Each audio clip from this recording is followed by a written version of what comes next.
we're part of the land. We are the land. You know, we are the people. Land is us.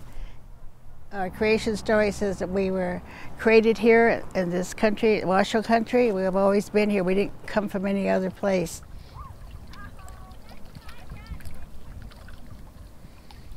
The first thing we did when we came here is come to the water and bless ourselves and bless the lake, because it was a giver of life. It fed the animals, the birds, the plants, humans. It was very precious to us.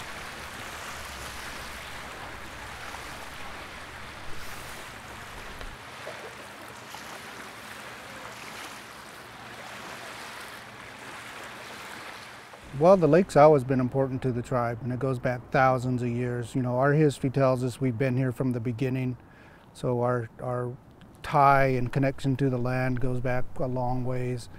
Every Washoe view the lake as the most sacred place of all the tribe. Well, the tribe's always concerned about the health of the lake, and I think it goes back since contact.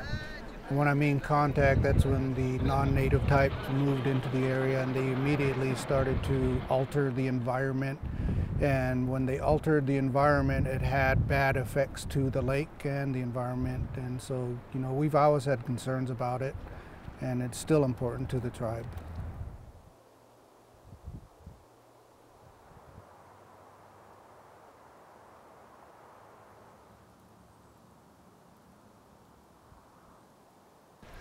The League to Save Lake Tahoe started in 1957 when a group of concerned citizens saw the potential for rampant overdevelopment happening here in the basin.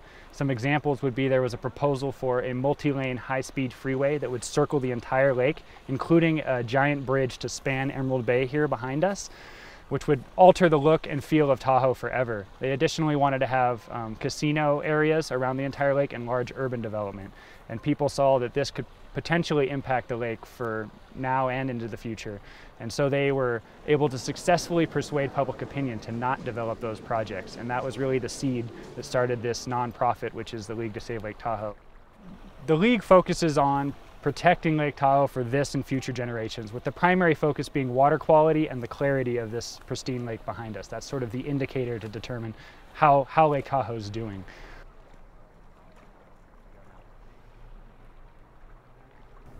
Tahoe is losing its clarity for a multitude of reasons. So the main one currently is very fine particles. I mean, what's changed in the lake in the last 40 or 50 years is that we have a much larger built environment. We have roadways and parking lots and houses, which is fine. The bad thing is that when rain or snow falls on those, it moves very quickly once it melts, and it goes directly into the lake, and it carries with it all these fine particles, this clay and this silt. Before this development, all that would have soaked into the ground, but now that ground is asphalt and concrete.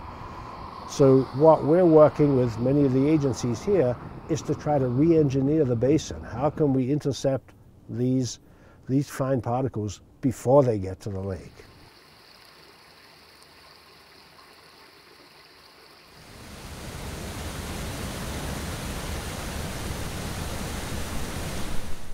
Tahoe Keys was probably the largest single piece of bad development that was done here.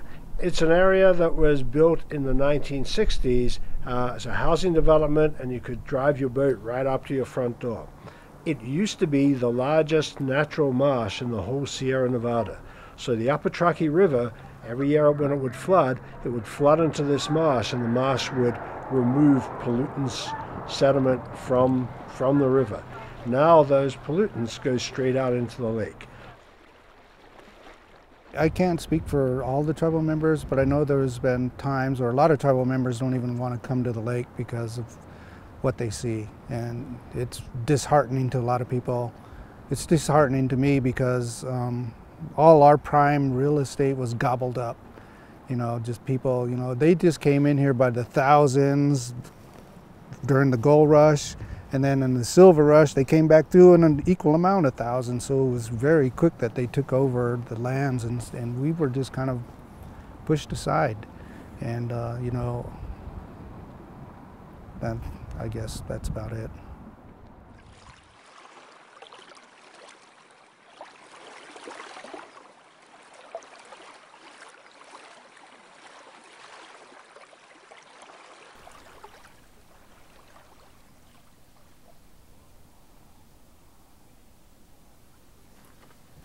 Well, there have been no chemicals added into the lake. It's actually, there's a lot of environmental regulation here, but one of the strongest and most strict is that you cannot add any chemical into the lake. So many lakes around the world, they do add chemicals for various reasons. Here, nothing's happened.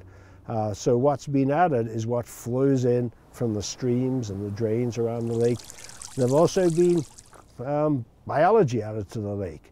So sometimes they're referred to as invasive species.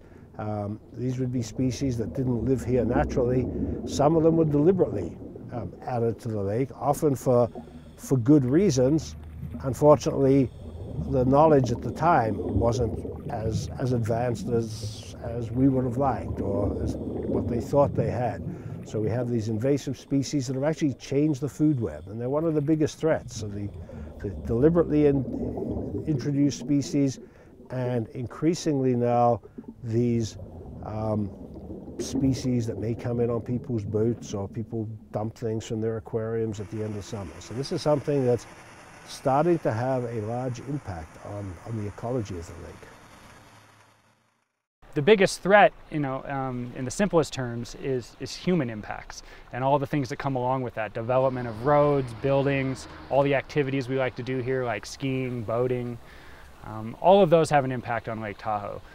But at the League, we realize that there has to be a balance between sort of the human uses and appreciating this beautiful place, and then also the impact we leave behind.